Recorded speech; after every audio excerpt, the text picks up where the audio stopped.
Hello friend, ज्योति Mishra study point में आप लोगों का स्वागत है। कैसे हैं आप सब? मैं आशा करती हूँ कि आप सब बहुत अच्छे होंगे। मैं भी बहुत अच्छी हूँ। आज मैं भारतीय संविधान के अनुच्छेद 1 से लेकर 395 में जितना भी अनुच्छेद है उसके बारे में बताया गया है, उस पे वीडियो बना रही हूँ। आप लोग को वीडियो पसंद आए तो कृपया लाइक, शेयर और इस चैनल को सब्सक्राइब कर दीजिएगा। अनुच्छेद 1 में संघ का नाम और राज्य क्षेत्र के बारे में बताया गया है। अनुच्छेद 2 में नए राज्यों का प्रवेश या स्थापना के बारे में बताया गया है। अनुच्छेद 2 में निरसन के बारे में बताया गया है। अनुच्छेद 3 में नए राज्यों का निर्माण और वर्तमान राज्यों के क्षेत्र, सीमाओं या नामों के परिवर्तन के बारे में बताया गया है। अनुच्छेद 4 में पहली अनुसूची और चौथी अनुसूची के संशोधन तथा अनुपूरक और परिणामिक विषयों का उपबंध करने के लिए बताया गया है। अनुच्छेद 2 और अनुच्छेद 3 के अधीन बनाई गई विधियाँ इसमें बताया गया है। अनुच्छेद 5 में संविधान के प्रारंभ पर नागरिकता के बारे में बताया गया है। अनुच्छेद 6 में पाकिस्तान से भारत का प्रव्रजन करने के लिए कुछ व्यक्तियों के नागरिकता के अधिकार को बताया गया। अनुच्छेद 7 में पाकिस्तान को प्रव्रजन करने वाले कुछ व्यक्तियों के नागरिकता के अधिकार बताए गए हैं। अनुच्छेद 8 में भारत के बाहर रहने वाले भारतीय उद्भव के कुछ व्यक्तियों के नागरिकता के अधिकार को बताया गया है। अनुच्छेद 9 में विदेशी राज्य की नागरिकता स्वेच्छा से अर्जित करने वाले व्यक्तियों का नागरिकता होना बताया गया है। अनुच्छेद 10 में नागरिकता के अधिकारों को बना रहना बताया गया। अनुच्छेद 11 में संसद द्वारा नागरिकता के अधिकारों का विधि द्वारा विनिमय किया जाना बताया गया है। अनुच्छेद 12 में परिभाषा के बारे में बताया गया। अनुच्छेद 13 में मूल अधिकारों से असंगत या उनका अल्पीकरण करने वाली विधियों के बारे में बताया गया है। अनुच्छेद 14 में विधि के समक्ष समानता का अधिकार बताया गया। अनुच्छेद 14 में क्या बताया गया है? विधि के समक्ष समानता का अधिकार बताया गया है। अनुच्छेद 15 में धर्म, मूल, वंश, जाति, लिंग या जन्म स्थान के आधार पर विभेद का प्रतिषेध बताया गया है। अनुच्छेद 16 में लोक नियोजन के विषय में अवसर की समानता को बताया गया है। अनुच्छेद 17 में अस्पृश्यता का अंत बताया गया है। अनुच्छेद 18 में उपाधियों का अंत बताया गया है। अनुच्छेद 19 में वाक स्वतंत्रता यानी बोलचाल की स्वतंत्रता आदि विषयक कुछ अधिकारों का संरक्षण बताया गया है। अनुच्छेद 20 में अपराधों के लिए दोष सिद्धि के संबंधों में संरक्षण बताया गया है। अनुच्छेद 21 में प्राण और दैहिक स्वतंत्रता के बारे में बताया गया। अनुच्छेद 22 में कुछ दशाओं में गिरफ्तारी और निरोध से संरक्षण बताया गया, यानी बिना वारंट के किसी को अधिकार किया जा सकता है अनुच्छेद 22 के तहत। अनुच्छेद 23 में मानव और द्रव्य व्यापार और बाल श्रम का प्रतिषेध के बारे में बताया गया है। अनुच्छेद 24 में कारखानों आदि में बालकों के नियोजन का प्रतिषेध बताया गया है, यानी बाल मजदूरी खत्म करने का अनुच्छेद 24 में बताया गया है। अनुच्छेद 25 में अंतःकरण की और धर्म की अबाध रूप से मानने, आचरण और प्रचार करने की स्वतंत्रता बताया गया है। अनुच्छेद 26 में धार्मिक कार्यों के प्रबंध की स्वतंत्रता बताया गया है। अनुच्छेद 27 में किसी विशिष्ट धर्म की अभिवृद्धि के लिए करों के सदाय के बारे में स्वतंत्रता बताया गया है। अनुच्छेद 28 में कुल शिक्षा संस्थाओं में धार्मिक शिक्षा या धार्मिक उपासना में उपस्थिति होने के बारे में स्वतंत्रता बताया गया। अनुच्छेद 28 में अनुच्छेद 29 में अल्पसंख्यक वर्गों के हितों का संरक्षण बताया गया है। अनुच्छेद 30 में शिक्षा संस्थाओं की स्थापना और प्रशासन करने का अल्पसंख्यक वर्गों का अधिकार बताया गया है। अनुच्छेद 31 में निरसन के बारे में बताया गया है। अनुच्छेद 31 क में संपदाओं आदि के अर्जन के लिए उपबंध करने वाली विधियों की व्यावृत्ति के बारे में बताया गया। अनुच्छेद 31 ख में कुछ अधिनियम और विनियमों का मान्यकरण बताया गया है। अनुच्छेद 31 ग में कुछ निर्देशक तत्वों को प्रभाव करने वाली विधियों की व्यावृत्ति बताया गया। अनुच्छेद 31 घ में निरसन के बारे में बताया गया है। अनुच्छेद 32 में इस भाग द्वारा प्रदत्त अधिकारों को प्रवर्तित करने के लिए उपचार बताया गया है। अनुच्छेद 33 में इस भाग द्वारा प्रदत्त अधिकारों का बालों आदि का लागू होने में रूपांतरण करने की संसद की शक्तियाँ बताई गई है। संसद की शक्तियाँ किस में बताई गई है? अनुच्छेद 33 में। अनुच्छेद 34 में जब किसी क्षेत्र में सेना विधि प्रवृत्त है तब इस भाग द्वारा प्रदत्त अधिकारों का पर निर्बंधन बताया गया है। अनुच्छेद 35 में इस भाग के उपबंधों को प्रभावी करने का विधान बताया गया। अनुच्छेद 36 में परिभाषा दिया गया है।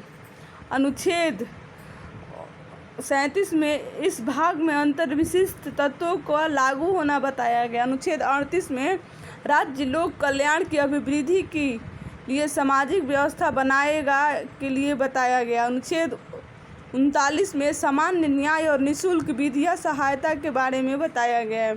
अनुच्छेद 40 में ग्राम पंचायत का संगठन के बारे में बताया। ग्राम पंचायत के संगठन के बारे में किस अनुच्छेद में बताया गया है? अनुच्छेद 40 में बताया गया है।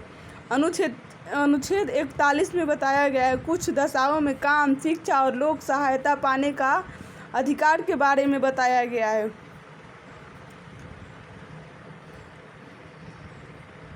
अनुच्छेद 42 में काम की न्याय संगत और मानवांछित दशाओं तथा प्रसूतियों सहायता का उपबंध के बारे में बताया गया है। अनुच्छेद 43 में कर्मकारों के लिए निर्वहन मजदूरी आदि के बारे में बताया गया है। अनुच्छेद 43 क में उद्योग के प्रबंध में कर्मचारियों का भाग लेना के बारे में बताया गया। अनुच्छेद 44 में नागरिकों के लिए एक समान सिविल संहिता के बारे में बताया गया। एक समान सिविल संहिता के बारे में किस अनुच्छेद में बताया गया है? अनुच्छेद 44 में बताया गया है। अनुच्छेद 45 में बालकों के लिए निःशुल्क और अनिवार्य शिक्षा का उपबंध के बारे में बताया गया है। अनुच्छेद 46 में पोषण स्तर और जीवन स्तर को उच्च करने वाले तथा लोक स्वास्थ्य को सुधार करने का राज्य का कर्तव्य के बारे में बताया गया। अनुच्छेद 48 में कृषि और पशुपालन का संगठन के बारे में बताया गया है। अनुच्छेद 48 क में पर्यावरण का संरक्षण और संवर्धन और वन तथा वन्य जीवों की रक्षा के बारे में बताया गया। और अनुच्छेद 49 में राष्ट्रीय महत्व के स्मारक स्थानों और वस्तुओं का संरक्षण के बारे में बताया गया। अनुच्छेद 50 में कार्यपालिका से न्यायपालिका का पृथक्करण यानी कार्यपालिका से न्यायपालिका का अलग होने के बारे में बताया गया है। अनुच्छेद 51 में अंतर्राष्ट्रीय शांति और सुरक्षा की अभिवृद्धि के बारे में बताया गया है। अनुच्छेद 51A में मूल कर्तव्य के बारे में बताया गया। मूल कर्तव्य के बारे में किस अनुच्छेद में बताया गया है? अनुच्छेद 51A में बताया गया। अनुच्छेद 52 में भारत के राष्ट्रपति के बारे में बताया गया है। अनुच्छेद 53 में संघ की कार्यपालिका शक्ति के बारे में बताया गया है। अनुच्छेद 54 में राष्ट्रपति का निर्वाचन के बारे में बताया गया। अनुच्छेद 55 में राष्ट्रपति के निर्वाचन की रीति के बारे में बताया गया है। अनुच्छेद 56 में राष्ट्रपति की पद अवधि के बारे में बताया गया है। अनुच्छेद 57 में पुनर्निर्वाचन के लिए पात्रता के बारे में बताया गया है। अनुच्छेद 58 में राष्ट्रपति निर्वाचित होने के लिए अर्हताएं के बारे में बताया गया। अनुच्छेद 59 में राष्ट्रपति के पद के लिए शर्तों के बारे में बताया गया है। शर्तों के बारे में किस में बताया गया? अनुच्छेद 59 में। अनुच्छेद 60 में राष्ट्रपति द्वारा शपथ या प्रतिज्ञान के बारे में बताया गया है। अनुच्छेद 61 में राष्ट्रपति पर महाभियोग चलाने की प्रतिक्रिया के बारे में बताया गया है। अनुच्छेद 62 में राष्ट्रपति के पद में रिक्तियाँ को भरने के लिए निर्वाचन करने का समय और आकस्मिक रीति को भरने के लिए निर्वाचन व्यक्ति की पदावधि के बारे में बताया गया। अनुच्छेद 63 में भारत के उपराष्ट्रपति के बारे में बताया गया है। उपराष्ट्रपति के बारे में किस अनुच्छेद में बताया गया है? अनुच्छेद 63 में बताया गया है। अनुच्छेद 64 में उपराष्ट्रपति का राज्यसभा का पदेन सभापति होना के बारे में बताया गया है। अनुच्छेद 65 में राष्ट्रपति के पद में आकस्मिक रिक्तियों के दौरान या उसकी अनुपस्थिति में उपराष्ट्रपति का राष्ट्रपति के रूप में कार्य करना या उसके कृत्यों का निर्वहन करने के बारे में बताया गया। अनुच्छेद 66 में उपराष्ट्रपति का निर्वाचन के बारे में बताया गया। अनुच्छेद 67 में उपराष्ट्रपति की पदावधि के बारे में बताया गया है। अनुच्छेद 68 में उपराष्ट्रपति के पदों में रिक्ति को भरने के लिए निर्वाचन करने का समय और आकस्मिक रिक्ति को भरने के लिए निर्वाचित व्यक्ति की पदावधि के बारे में बताया गया है। अनुच्छेद 69 में उपराष्ट्रपति द्वारा शपथ या प्रतिज्ञान के बारे में बताया गया है। अनुच्छेद 70 में अन्य आकस्मिकताओं में राष्ट्रपति के कृत्यों का निर्वहन करने के बारे में बताया गया है।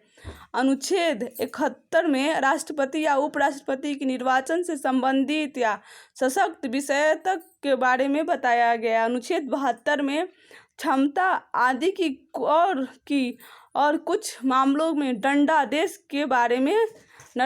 के निलंबन, परिहार या लघुकरण की राष्ट्रपति की शक्ति के बारे में बताया गया। राष्ट्रपति की शक्ति किस अनुच्छेद में बताया गया है? अनुच्छेद 72 में बताया गया है। अनुच्छेद 73 में संघ की कार्यपालिका की शक्ति का विस्तार बताया गया है। अनुच्छेद 74 में राष्ट्रपति को सहायता और सलाह देने के लिए मंत्रिपरिषद के बारे में बताया गया है। अनुच्छेद 75 में मंत्रियों के बारे में अन्य उपबंध के बारे में बताया गया है। अनुच्छेद 76 में भारत का महान्यायवादी के बारे में बताया गया है। अनुच्छेद 77 में भारत सरकार के कार्य का संचालन के बारे में बताया गया है। अनुच्छेद 78 में राष्ट्रपति को जानकारी देने आदि के संबंधों में प्रधानमंत्री के कर्तव्यों के बारे में बताया गया है। अनुच्छेद 79 में संसद का गठन के बारे में बताया गया है। अनुच्छेद 80 में राज्यसभा की संरचना के बारे में बताया गया है। अनुच्छेद 81 में लोकसभा की संरचना के बारे में बताया गया है। अनुच्छेद 82 में प्रत्येक जनगणना के पश्चात पुनर्समायोजन के बारे में बताया गया है। अनुच्छेद 83 में संसद के सदनों की अवधि के बारे में बताया गया है। अनुच्छेद 84 में संसद की सदस्यता के लिए अर्हता के बारे में बताया गया है। अनुच्छेद 85 में संसद के सत्रावसान और विघटन के बारे में बताया गया। अनुच्छेद 86 में सदनों के अभिभाषण का और उनको संदेश भेजने का राष्ट्रपति का अधिकार के बारे में बताया गया। अनुच्छेद 87 में राष्ट्रपति का विशेष अभिभाषण के बारे में बताया गया है। अनुच्छेद 88 में सदनों के बारे में मंत्रियों और महान्यायवादी के अधिकार के बारे में बताया गया है। अनुच्छेद 89 में राज्यसभा का सभापति और उपसभापति के बारे में बताया गया है। अनुच्छेद 90 में उपराष्ट्रपति का पद रिक्त होना, पद त्याग और पद से हटाया जाना के बारे में बताया गया है। अनुच्छेद 91 में सभापति के पद के कर्तव्यों का पालन करने या सभापति के रूप में कार्य की उपसभापति या अन्य व्यक्तियों की शक्ति के बारे में बताया गया है। अनुच्छेद 92 में जब सभापति या उपसभापति को पद से हटाने का कोई संकल्प विचाराधीन हो तब उसका पीठाधीश न होना के बारे में बताया गया है।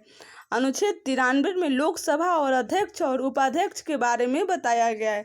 लोकसभा और अध्यक्ष और उपाध्यक्ष के बारे में किस अनुच्छेद में बताया गया है? अनुच्छेद 93 में बताया गया है। अनुच्छेद 94 में अध्यक्ष और उपाध्यक्ष का पद रिक्त होना, पद त्याग और पद से हटाया जाने के बारे में बताया गया है। अनुच्छेद 95 में अध्यक्ष के पद के कर्तव्यों का पालन करने या अध्यक्ष के रूप में कार्य करने की उपाध्यक्षता या अन्य व्यक्ति की शक्ति के बारे में बताया गया है। अनुच्छेद 96 में जब अध्यक्ष या उपाध्यक्ष को पद से हटाने का कोई संकल्प विचाराधीन हो तब उसका पीठाधीश न होना के बारे में बताया गया है। अनुच्छेद 97 में सभापति और उपसभापति तथा अध्यक्ष और उपाध्यक्ष के वेतन भत्ते के बारे में बताया गया। वेतन भत्ते के बारे में किस अनुच्छेद में बताया गया है। अनुच्छेद 97 में बताया गया। अनुच्छेद 98 में संसद का सचिवालय के बारे में बताया गया। अनुच्छेद 99 में सदस्यों द्वारा शपथ का प्रतिज्ञान के बारे में बताया गया। अनुच्छेद 100 में सदनों में मतदान रिक्तियों के होते हुए भी सदनों की कार्य करने की शक्ति और गण पूर्ति सदस्यों की निर्भरता के बारे में बताया गया है। अनुच्छेद 101 में स्थानों का रिक्त होना के बारे में बताया गया है। अनुच्छेद 102 में सदस्यों के लिए निर्भरताएं के बारे में बताया गया है। अनुच्छेद 103 में सदस्यों की निर्भरताओं से संबंधित प्रश्नों पर विनिश्चय करने के बारे में बताया गया। अनुच्छेद 104 में अनुच्छेद 99 के अधीन शपथ लेने या प्रतिज्ञान करने के पहले या निर्हित किए जाने पर बैठने और मत देने के लिए शक्ति के बारे में बताया गया। अनुच्छेद 105 में संसद के सदनों की तथा उनके सदस्यों और समितियों की शक्तियों विशेषाधिकार के बारे में बताया गया। अनुच्छेद 106 में सदस्यों के वेतन भत्ते के बारे में बताया गया। अनुच्छेद 107 में विधेयक के पुनः स्थापना और पारित किए जाने के संबंधों में उपलब्ध कराया गया है। अनुच्छेद 108 में कुछ दशाओं में दोनों सदनों की संयुक्त बैठक के बारे में बताया गया है। अनुच्छेद 109 में दंड विधेयक के संबंधों में विशेष प्रतिक्रिया के बारे में बताया गया। अनुच्छेद 111 में विधेयकों पर अनुमति देने के अधिकार के बारे में बताया गया। अनुच्छेद 112 में वार्षिक वित्तीय विवरण के बारे में बताया गया है। अनुच्छेद 113 में संसद में प्रावधान के संबंधों में प्रक्रिया के बारे में बताया गया। अनुच्छेद 114 में विनियोग विधेयक के बारे में बताया गया। अनुच्छेद 115 में अनुपूरक अतिरिक्त या अधिक अनुदान के बारे में बताया गया। अनुच्छेद 116 में लेखानुदान, प्रत्यानुदान और अपवादानुदान के बारे में बताया गया। अनुच्छेद 117 में वित्त विधेयक के बारे में विशेष उपबंध के बारे में बताया गया है। अनुच्छेद 118 में प्रक्रिया के नियम के बारे में बताया गया। अनुच्छेद 119 में संसद में वित्तीय कार्य संबंधी प्रतिक्रिया का विधि द्वारा विनियमन के बारे में बताया गया। अनुच्छेद 120 में संसद में प्रयोग किए जाने वाली भाषा के बारे में बताया गया है। अनुच्छेद 121 में संसद में चर्चा पर निबंधन के बारे में बताया गया है। अनुच्छेद 122 में न्यायालयों द्वारा संसद की कार्यवाहियों की जांच न किया जाने के बारे में बताया गया है। अनुच्छेद 123 द्वारा संसद के विलासिता काल में अध्यादेश प्रख्यापित करने की राष्ट्रपति की शक्ति के बारे में बताया गया है। अनुच्छेद 124 में उच्चतम न्यायालय की स्थापना और गठन के बारे में बताया गया है। अनुच्छेद 125 में न्यायाधीशों के वेतन आदि के बारे में बताया गया। अनुच्छेद 126 में कार्यकारी मुख्य न्यायमूर्ति की नियुक्ति के बारे में बताया गया। अनुच्छेद 127 में तदर्थ न्यायाधीशों की नियुक्ति के बारे में बताया गया है।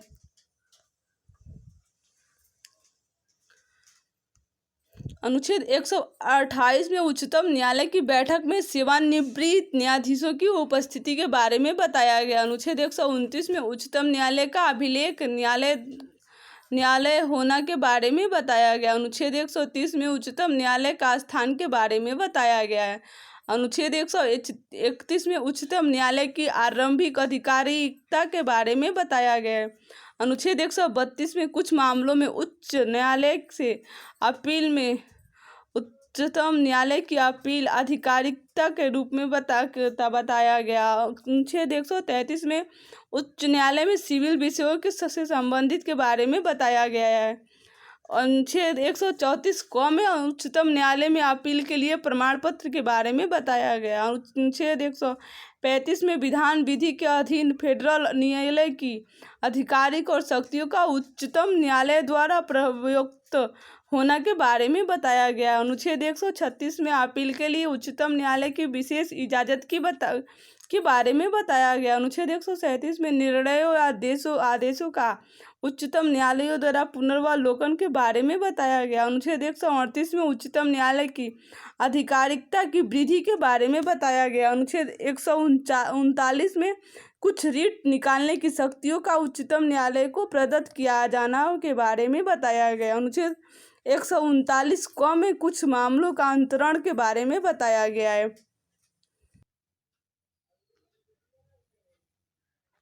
अनुच्छेद 140 में उच्चतम न्यायालय की अनुसंगीता शक्तियों के बारे में बताया गया। अनुच्छेद 141 में उच्चतम न्यायालय द्वारा घोषित विधि का सभी न्यायालयों पर अपबंध का होना के बारे में बताया गया है। अनुच्छेद 142 में उच्चतम न्यायालय की डिक्रियां और आदेशों का प्रवर्तन और प्रकटीकरण आदि के बारे में बताया गया है। अनुच्छेद 143 में उच्चतम न्यायालय से परामर्श करने की राष्ट्रपति की शक्तियों के बारे में बताया गया है।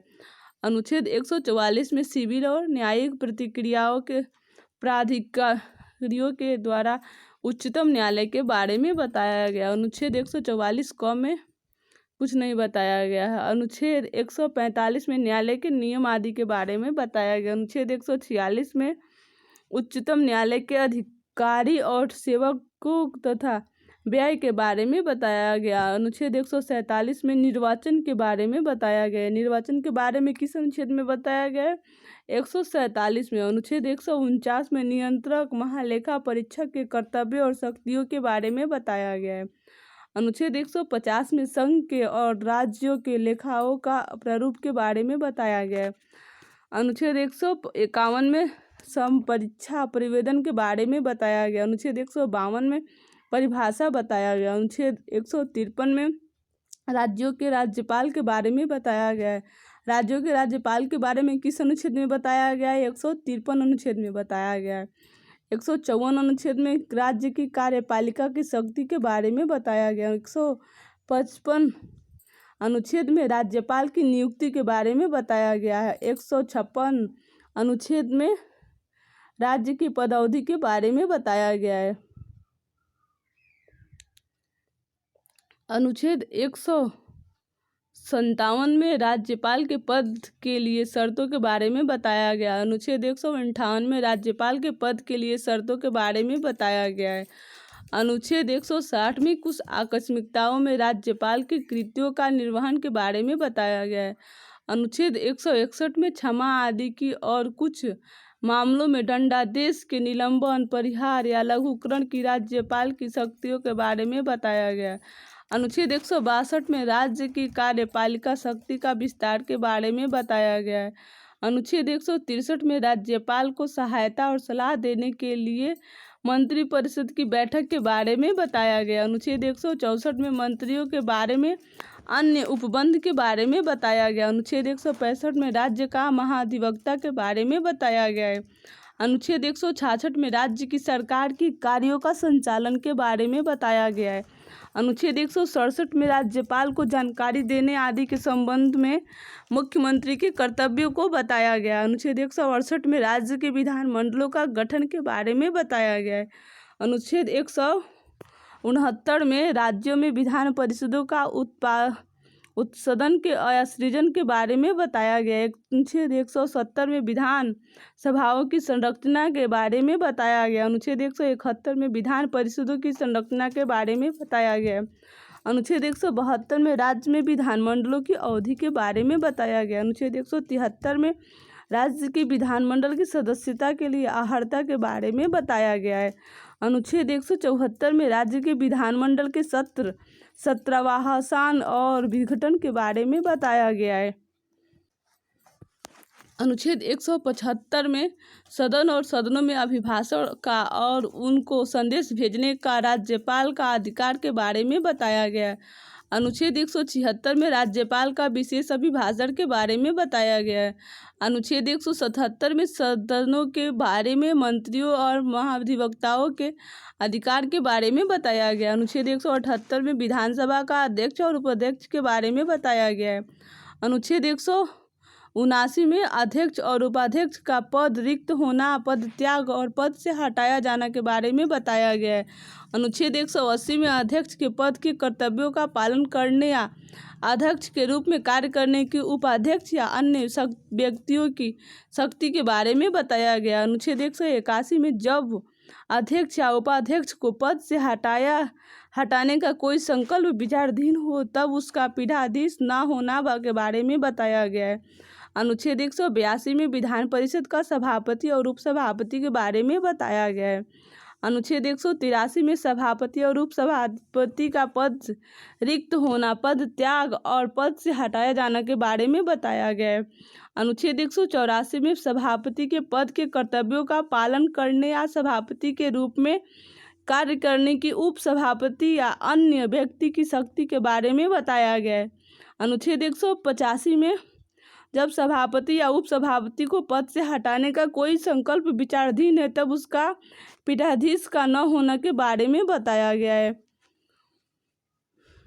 अनुच्छेद 186 में अध्यक्ष और उपाध्यक्ष तथा सभापति और उपसभापति के वेतन भत्तों के बारे में बताया गया है। अनुच्छेद 187 में राज्य के विधानमंडल का सचिवालय के बारे में बताया गया है।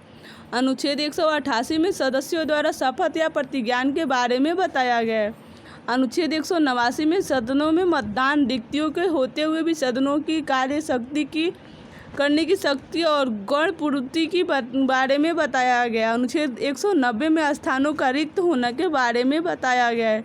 अनुच्छेद 191 में सदस्यों के लिए अनिवार्यताएं के बारे में बताया गया है।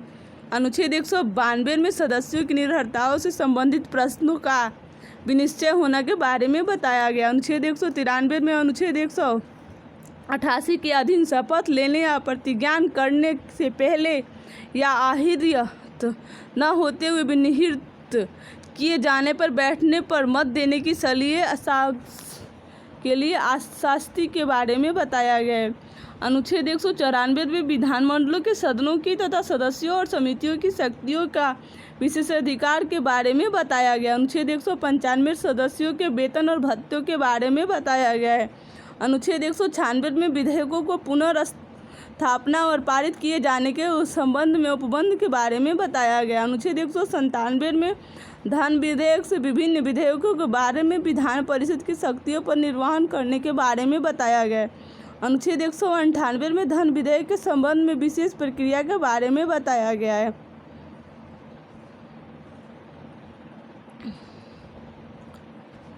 अनुच्छेद 199 में धन विधेयक की परिभाषा के बारे में बताया गया। अनुच्छेद 200 में विधेयकों पर अनुमति के बारे में बताया गया है। अनुच्छेद 201 में विचार के लिए आरक्षित विधेयक के बारे में बताया गया। अनुच्छेद 202 में वार्षिक वित्तीय विवरण के बारे में बताया गया है। अनुच्छेद 203 में विधानमंडल में प्रकलनों की संबंध में प्रक्रिया के बारे में बताया गया। अनुच्छेद 204 में विनियोग विधेयक के बारे में बताया गया। अनुच्छेद 205 में अनुपूरक अतिरिक्त या अधिक अनुदान के बारे में बताया गया। अनुच्छेद 206 में लेखानुदान, प्रत्यानुदान और अपवादानुदान के बारे में बताया गया। अनुच्छेद 207 में वित्त विधेयक के बारे में विशेष उपबंध के बारे में बताया गया है। अनुच्छेद 208 में प्रक्रिया के नियम के बारे में बताया गया। अनुच्छेद 209 में राज्य के विधानमंडल में वित्तीय कार्य संबंधी प्रतिक्रिया का विधि द्वारा विनियम के बारे में बताया गया। अनुच्छेद 210 में विधानमंडल में प्रयोग की जाने वाली भाषा के बारे में बताया गया। अनुच्छेद 211 में विधानमंडल में चर्चा का पर निर्बंध के बारे में बताया गया। अनुच्छेद 212 में न्यायालय द्वारा विधानमंडल की कार्यवाहियों की जांच की जाने के बारे में बताया गया। अनुच्छेद 213 में विधानमंडल में विस्तारितकाल में अध्यादेश प्रख्यात करने की राज्यपाल की शक्ति के बारे में बताया गया है। अनुच्छेद 214 में राज्यों के लिए उच्च न्यायालय की शक्ति के बारे में बताया गया। अनुच्छेद 215 में उच्च न्यायालय का अभिलेख न्यायालय होने के बारे में बताया गया है। अनुच्छेद 216 में उच्च न्यायालय का गठन के बारे में बताया गया है। अनुच्छेद 217 में उच्च न्यायालय के न्यायाधीश की नियुक्ति और उनके पद के शर्तों के बारे में बताया गया है। अनुच्छेद 218 में उच्चतम न्यायालय से संबंधित कुछ उपबंधों का उच्च न्यायालय पर लागू होने के बारे में बताया गया। अनुच्छेद 219 में उच्च न्यायालय के न्यायाधीशों द्वारा शपथ या प्रतिज्ञान के बारे में बताया गया है। अनुच्छेद 220 में अस्थायी न्यायाधीश रहने के पश्चात विधि व्यवसाय पर निर्बंधन के बारे में बताया गया। अनुच्छेद 221 में न्यायाधीशों के वेतन आदि के बारे में बताया गया है। अनुच्छेद 222 में किसी न्यायाधीश का एक उच्च न्यायालय से दूसरे उच्च न्यायालय के अंतरण के बारे में बताया गया। अनुच्छेद 223 में कार्यकारी मुख्य न्यायमूर्ति की नियुक्ति के बारे में बताया गया। अनुच्छेद 224 में अपर और कार्यकारी न्यायाधीशों की नियुक्ति के बारे में बताया गया है। अनुच्छेद 224 क में उच्च न्यायालय की बैठक में सेवानिवृत्त न्यायाधीशों की नियुक्ति के बारे में बताया गया। अनुच्छेद 225 में विधान उच्च न्यायालय की आधिकारिकता के बारे में बताया गया।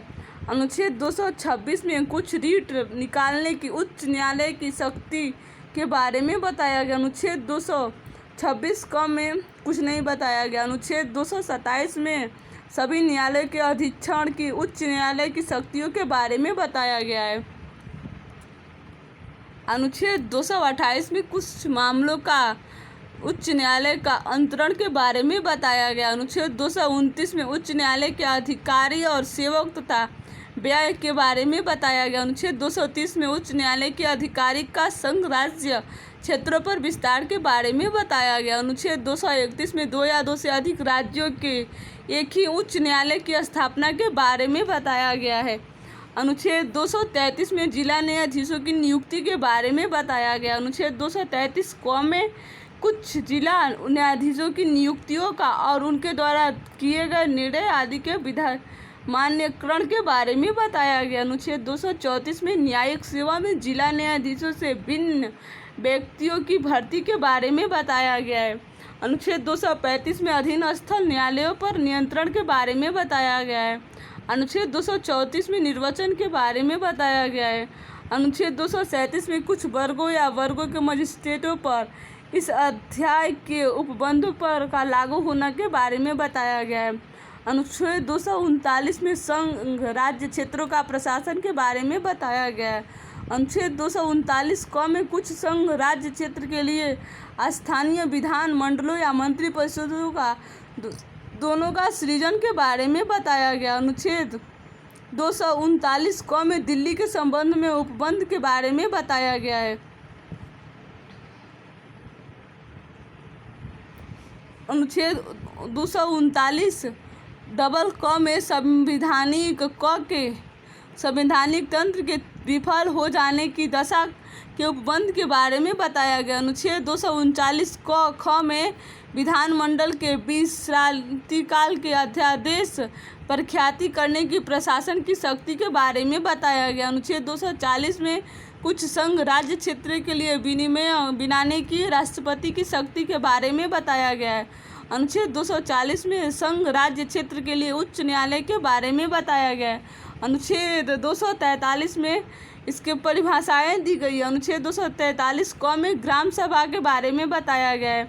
अनुच्छेद 243 ख में पंचायत का गठन के बारे में बताया गया। अनुच्छेद 243 ग में पंचायतों की संरचना के बारे में बताया गया। अनुच्छेद 243 घ में स्थानों का आरक्षण के बारे में बताया गया। अनुच्छेद 243 ड में पंचायत की अवधि आदि के बारे में बताया गया है। अनुच्छेद 243 च में सदस्यों के लिए निर्भरताएं के बारे में बताया गया। अनुच्छेद 243 छ में पंचायतों की शक्ति प्राधिकार और उत्तरदायित्व के बारे में बताया गया है। अनुच्छेद 243 ज में पंचायतों द्वारा कर अधिरोपित करने की शक्तियों और उनकी निधियों के बारे में बताया गया है। अनुच्छेद 243 झ में वित्तीय स्थिति के पुनर्वलोकन के लिए वित्त आयोग का गठन के बारे में बताया गया है। अनुच्छेद 243 य में पंचायतों के लेखांकों की परीक्षा के बारे में बताया गया। अनुच्छेद 243 ट में पंचायतों के लिए निर्वाचन के बारे में बताया गया। अनुच्छेद 243 ठ में संघ राज्य क्षेत्रों को लागू होने के बारे में बताया गया। अनुच्छेद 243 ड में इस भाग का कतिपय क्षेत्रों को लागू न होने के बारे में बताया गया। अनुच्छेद 243 ढ में विधियों और पंचायतों का बना रहना के बारे में बताया गया। अनुच्छेद 243 अण में निर्वाचन संबंधी मामलों में न्यायालयों के हस्तक्षेप का वर्जन के बारे में बताया गया। अनुच्छेद 243 त में परिभाषाएं बताया गया। अनुच्छेद 243 थ में नगरपालिकाओं का गठन के बारे में बताया गया। अनुच्छेद 243 द में नगरपालिकाओं की संरचना के बारे में बताया गया। अनुच्छेद 243 ध में वार्ड समितियों आदि का गठन और संरचना के बारे में बताया गया। अनुच्छेद 243 9 में स्थानों का संरक्षण के बारे में बताया गया। अनुच्छेद 243 प में नगरपालिकाओं की अवधि आदि के बारे में बताया गया। अनुच्छेद 243 फ में सदस्यों के लिए निर्भरताओं के बारे में बताया गया। अनुच्छेद 243 ब में नगरपालिकाओं आदि की शक्तियों, प्राधिकार और उत्तरदायित्व के बारे में बताया गया। अनुच्छेद 243 भ में नगरपालिकाओं द्वारा कर आरोपित करने की शक्तियों की उनकी निधियों के बारे में बताया गया। अनुच्छेद 243 म में वित्त आयोग के बारे में बताया गया। अनुच्छेद 243 य में नगरपालिकाओं की लेखांकों की संपरीक्षा के बारे में बताया गया है।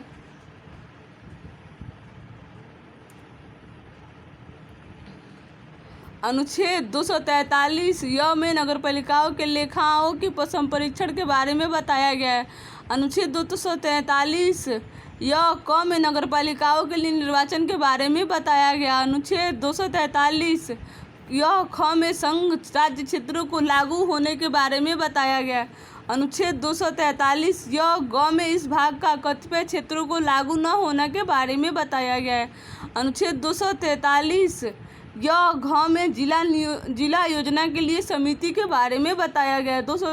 अनुच्छेद 243 य च में विधान विधियों और नगरपालिकाओं का बना रहना के बारे में बताया गया। अनुच्छेद 243 य छ में निर्वाचन संबंधी मामलों में न्यायालयों के हस्तक्षेप का वर्जन के बारे में बताया गया। अनुच्छेद 244 में अनुसूचित क्षेत्रों और जनजाति क्षेत्रों का प्रशासन के बारे में बताया गया। अनुच्छेद 244 क में असम के कुछ जनजाति क्षेत्रों को संविष्ट करने वाली एक स्वदेशी स्वस्थायी राज्य बनाना और उनके लिए स्थानीय विधान मंडल या मंत्री परिषद का दोनों का सृजन करने के बारे में बताया गया है। अनुच्छेद 245 में संसद द्वारा राज्यों के विधान मंडलों द्वारा बनाई गई विधियों का विस्तार के बारे में बताया गया है। अनुच्छेद 246 में संसद और राज्यों के विधान मंडलों द्वारा बनाई गई विषयों की विषय वस्तु के बारे में बताया गया। अनुच्छेद 247 में कुछ अतिरिक्त न्यायालयों की स्थापना का उपबंध करने की संसद की शक्तियों के बारे में बताया गया। अनुच्छेद 248 में अवशिष्ट विधियों और शक्तियों के बारे में बताया गया। अनुच्छेद 249 में राज्य सूची के विषयों में संबंधों में राष्ट्रीय हित में विधि बनाने की संसद की शक्ति के बारे में बताया गया है।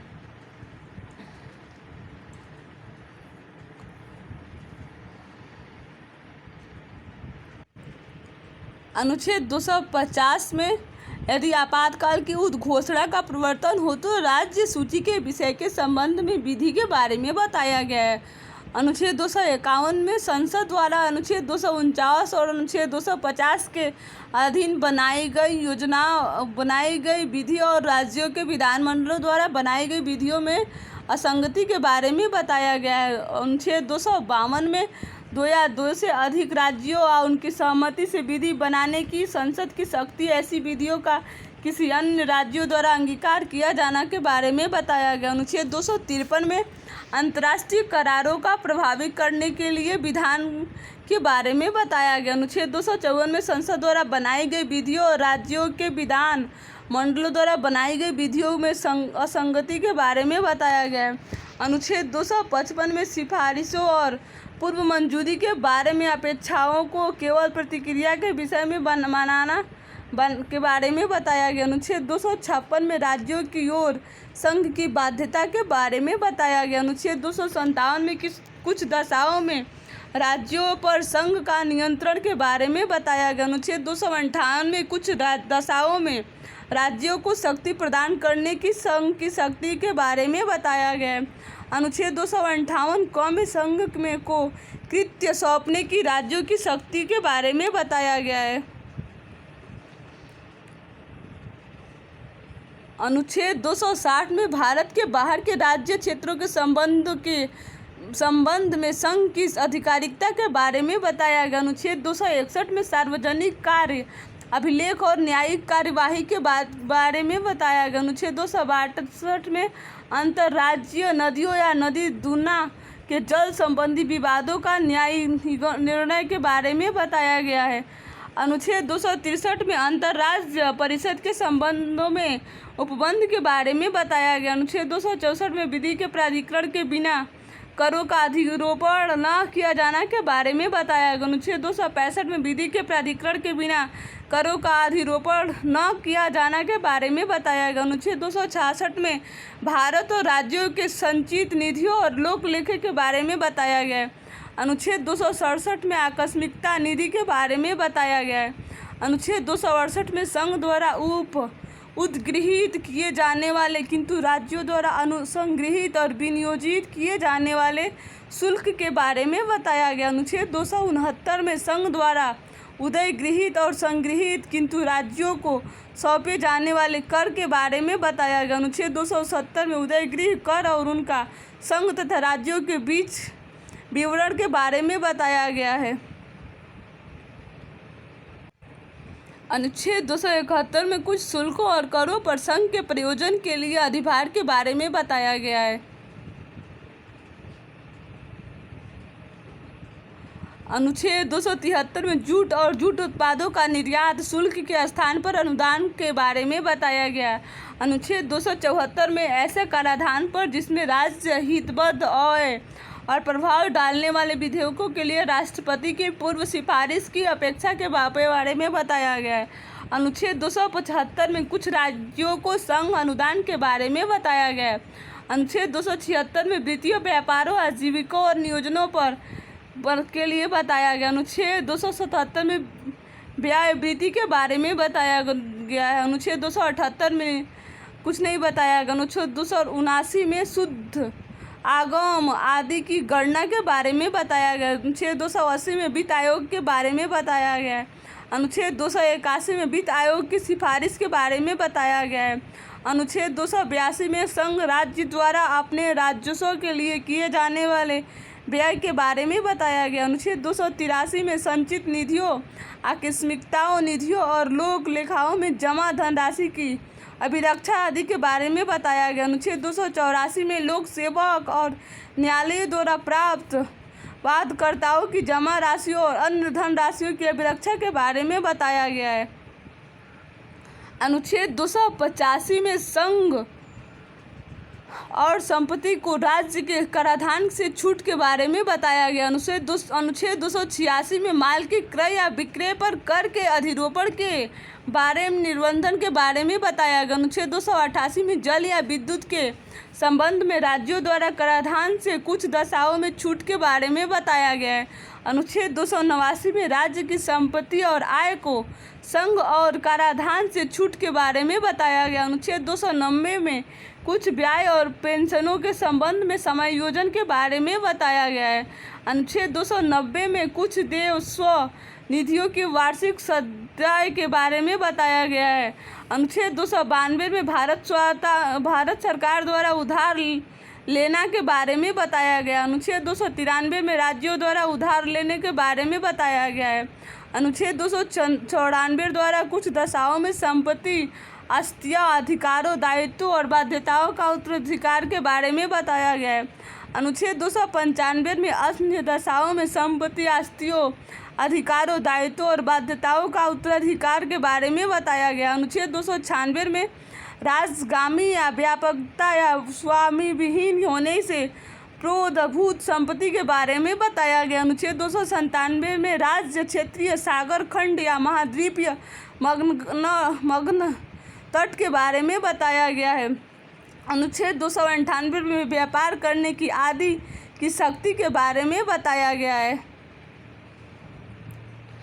अनुच्छेद 299 में समुदाय के बारे में बताया गया। अनुच्छेद 300 में वाद और कार्यवाही के बारे में बताया गया। अनुच्छेद 300 में विधि के प्राधिकरण के बिना व्यक्तियों का संपत्ति से वंचित न किया जाना के बारे में बताया गया है। अनुच्छेद 301 में व्यापार, वाणिज्य और समागम की स्वतंत्रता के बारे में बताया गया। अनुच्छेद 302 में व्यापार, वाणिज्य और समागम पर निर्बंधन आरोपित करने की संसद की शक्ति के बारे में बताया गया। अनुच्छेद 303 में व्यापार और वाणिज्य के संबंध में संघ और राज्यों की विधायी शक्तियों का पर निर्बंधन के बारे में बताया गया। अनुच्छेद 304 में राज्यों के बीच व्यापार, वाणिज्य और समागम पर निर्बंधन के बारे में बताया गया है। अनुच्छेद 305 में विद्यमान विधियों और राज्य के एकाधिकार का उपबंध करने वाली विधियों की व्यावृत्ति के बारे में बताया गया। अनुच्छेद 307 में अनुच्छेद 301 से अनुच्छेद 304 के प्रयोजनों का कार्यान्वयन करने के लिए प्राधिकारी की नियुक्ति करने के बारे में बताया गया है। अनुच्छेद 308 में निर्वाचन के बारे में बताया गया है। अनुच्छेद 309 में संघ तथा राज्य की सेवा करने वाले व्यक्तियों की भर्ती और सेवा की शर्तों के बारे में बताया गया। अनुच्छेद 311 में संघ या राज्य के अधीन सिविल हैसियत में नियोजित व्यक्तियों पर च्युत किया जाना, पद भक्ति में अवनत किया जाना के बारे में बताया गया है। अनुच्छेद 312 में अखिल भारतीय सेवाओं के बारे में बताया गया। अनुच्छेद 313 में संक्रमणकालीन उपबंध के बारे में बताया गया है। अनुच्छेद 315 में संघ और राज्यों के लिए लोक सेवा आयोग के बारे में बताया गया। लोक सेवा आयोग के बारे में किस अनुच्छेद में बताया गया है? 315 अनुच्छेद में बताया गया है। 316 अनुच्छेद में सदस्यों की नियुक्ति और पद अवधि के बारे में बताया गया है। अनुच्छेद 318 में आयोग के सदस्यों और कर्मचारी वृंद की सेवा की शर्तों के बारे में विनिमय बनाने की शक्ति के बारे में बताया गया है। अनुच्छेद 319 में आयोग के सदस्यों द्वारा ऐसे सदस्य न रहने पर पद धारण के संबंध में प्रतिषेध करने के लिए बताया गया। अनुच्छेद 320 में लोक सेवा आयोग के कृत्यों के बारे में बताया गया। अनुच्छेद 321 में लोक सेवा आयोग के कृत्यों का विस्तार करने की शक्ति के बारे में बताया गया। अनुच्छेद 322 में लोक सेवा आयोग के व्यय के बारे में बताया गया। अनुच्छेद 323 में लोक सेवा आयोग के प्रतिवेदन के शक्ति के बारे में बताया गया। अनुच्छेद 323 क में प्रशासनिक अधिकरण के बारे में बताया गया। अनुच्छेद 323 क में अन्य विषयों के लिए प्राधिकरण के बारे में बताया गया। अनुच्छेद 324 में निर्वाचन के अधीक्षण, निदेशन और नियंत्रण का निर्वाचन आयोग में निहित होने के बारे में बताया गया है। अनुच्छेद 325 में धर्म, मूल जाति या लिंग के आधार पर किसी भी व्यक्ति का निर्वाचन नामावली में शामिल किए जाने के लिए अपात्र या ना होना, उसके द्वारा किसी विशेष निर्वाचक नामावली में शामिल किए जाने का दावा न किया जाना के बारे में बताया गया।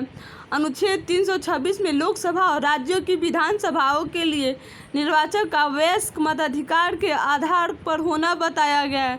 अनुच्छेद 327 में विधानमंडल के लिए निर्वाचनों के संबंध में उपबंध करने की शक्ति के बारे संसद की शक्ति के बारे में बताया गया। अनुच्छेद 328 में किसी राज्य के विधानमंडल के लिए निर्वाचनों के संबंध में उपबंध करने की उस विधानमंडल की शक्ति के बारे में बताया गया। अनुच्छेद 329 में निर्वाचन संबंधी मामलों में उच्चतम न्यायालय के हस्तक्षेप का वर्जन के बारे में बताया गया।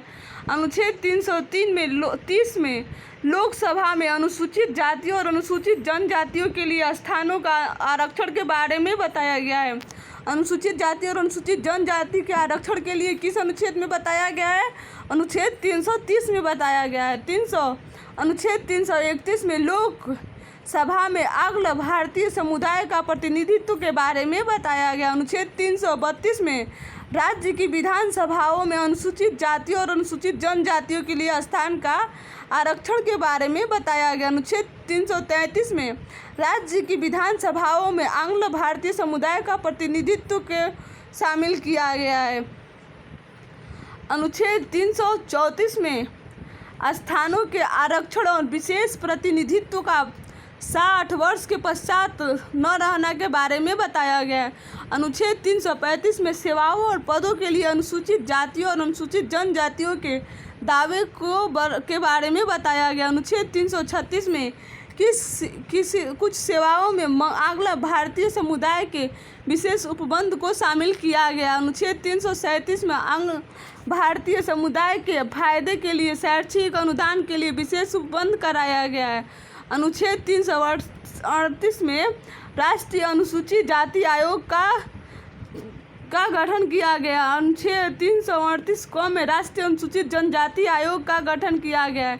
अनुच्छेद 339 में अनुसूचित क्षेत्रों के प्रशासन और सूचित जनजाति के कल्याण के बारे में संघ का नियंत्रण के बारे में बताया गया है।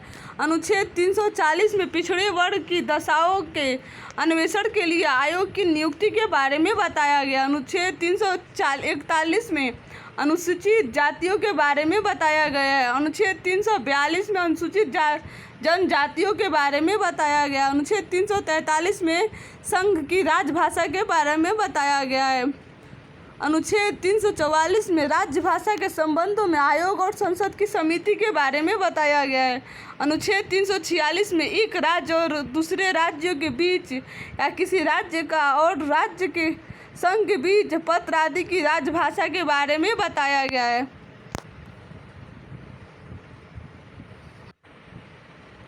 अनुच्छेद 343 में एक राज्य और दूसरे राज्यों के बीच किसी राज्य और संघ के बीच पत्र आदि की राजभाषा के बारे में बताया गया है।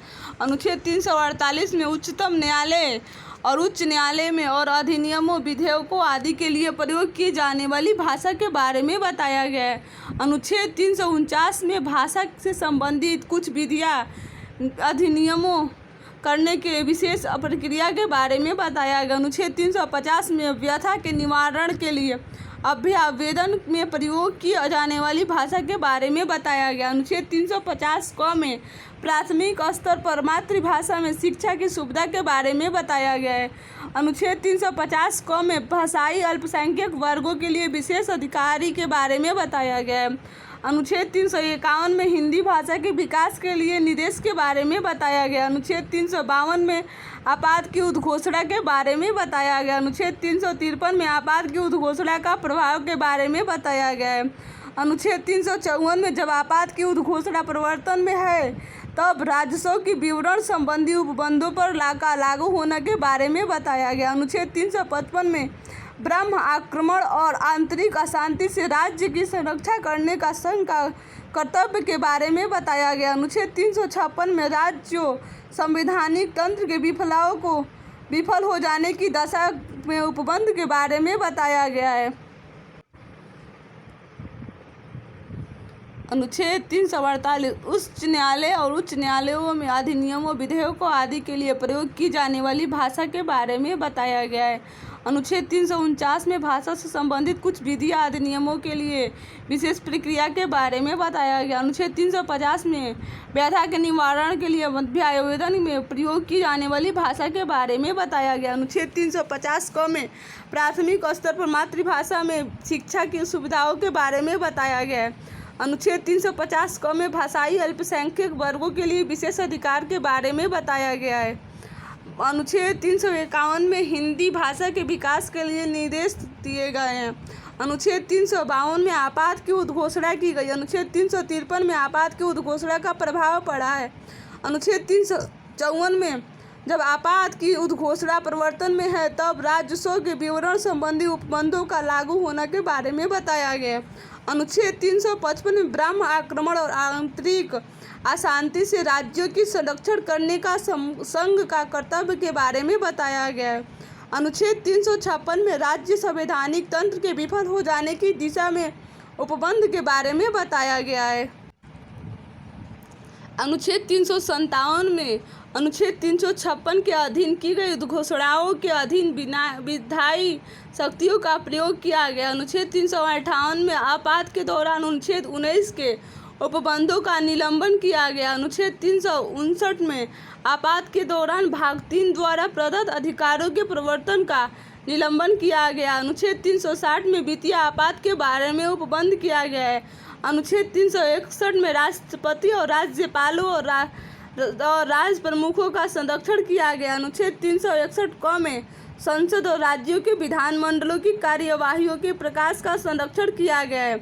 अनुच्छेद 361 ख में लाभप्रद राजनीतिक पद पर नियुक्तियों के लिए निर्भरता किया गया। अनुच्छेद 363 क में देशी राज्यों के शासकों को दी गई मान्यता की समाप्ति और निजी थैलियों का अंत किया गया। अनुच्छेद 364 में महापत्तनों और विमान क्षेत्रों के बारे में विशेष उपबंध किया गया। अनुच्छेद 365 में संघ द्वारा दिए गए निर्देशों का अनुपालन करने में या उनके प्रभावी करने के असफलता का प्रभाव के बारे में बताया गया है।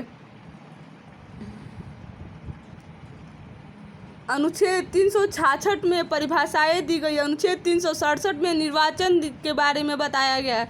अनुच्छेद 368 में संविधान का संशोधन करने की संसद की शक्ति, उसके लिए प्रक्रिया के बारे में बताया गया। अनुच्छेद 369 में राज्य सूची के कुछ विषयों के संबंधों में विधि बनाने की संसद की इस प्रकार अस्थायी शक्ति मानव में समवर्ती सूची के विषय के बारे में बताया गया है। अनुच्छेद 370 में जम्मू और कश्मीर राज्य के संबंधों में अस्थायी उपबंध के बारे में बताया गया। अनुच्छेद 371 में महाराष्ट्र और गुजरात राज्यों के संबंध में विशेष उपबंध के बारे में बताया गया है। अनुच्छेद 371 क में नागालैंड राज्य के संबंध में विशेष उपबंध के बारे में बताया गया। अनुच्छेद 371 ख में असम राज्य के संबंध में विशेष उपबंध के बारे में बताया गया है। अनुच्छेद 371 ग में मणिपुर राज्य के संबंध में विशेष उपबंध के बारे में बताया गया। अनुच्छेद 371 घ में आंध्र प्रदेश राज्य के संबंध में विशेष उपबंध के बारे में बताया गया है। अनुच्छेद 371 अंग में आंध्र प्रदेश के केंद्रीय विश्वविद्यालय की स्थापना के बारे में बताया गया। अनुच्छेद 371 च में सिक्किम राज्य के संबंध में विशेष उपबंध के बारे में बताया गया है। अनुच्छेद 371 छ में मिजोरम राज्य के संबंध में विशेष उपबंध के बारे में बताया गया। अनुच्छेद 371 झ में गोवा राज्य के संबंध में विशेष उपबंध के बारे में बताया गया है। अनुच्छेद 372 में विद्यमान विधियों का प्रवृत्त बने रहना और उनका अनुकूलन के बारे में बताया गया है। अनुच्छेद 372 क में विधियों का अनुकूलन करने की राष्ट्रपति की शक्ति के बारे में बताया गया है।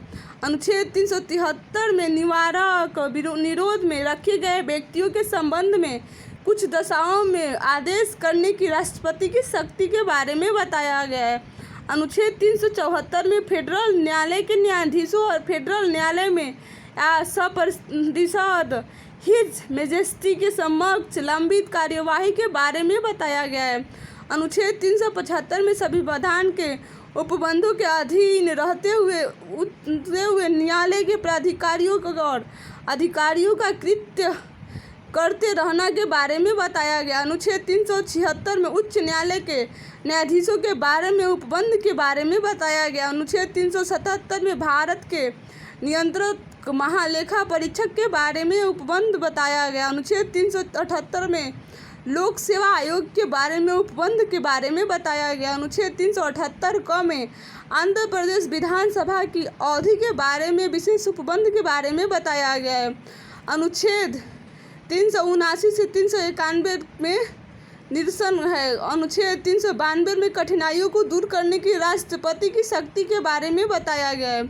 अनुच्छेद 393 में संक्षिप्त नाम के बारे में बताया गया। अनुच्छेद 394 में इसको प्रारंभ किया गया। अनुच्छेद 394 क में हिंदी भाषा में प्राकृत पाठ के बारे में बताया गया। अनुच्छेद 395 निरसन है। ये रहा आप लोग का अनुच्छेद 1 से लेकर 395 तक का जो मैं आप लोग को इस वीडियो में बताई हूँ। आप लोग को ये वीडियो पसंद आया तो कृपया लाइक शेयर और चैनल को सब्सक्राइब कर दीजिएगा प्लीज़।